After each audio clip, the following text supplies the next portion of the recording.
कश्मीर, इस्लामाबाद और बालाई वस्ती पंजाब में तेज हवाओं और गरज चमक के साथ बारिश और पहाड़ों पर बर्फबारी, जबकि चंद मकामात पर यालाबारी का भी इम्कान है।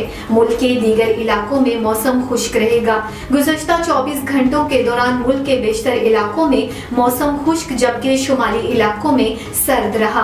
ताहम मगरबी बलूचिस्तान, शुमाली सिंध और बालाई खैबर पख्तूनख्वा में चंद मकामात पर गरज चमक के साथ बारिश हुई। सबसे ज्यादा बारिश बलूचिस्तान, कलात, बारखान, क्वेटा, समंगली, सिंधी, रोड़ी, लाड़काना, मोहिंजोदड़ो, खैबर पख्तूनख्वा, चित्राल और मीरखानी में हुई।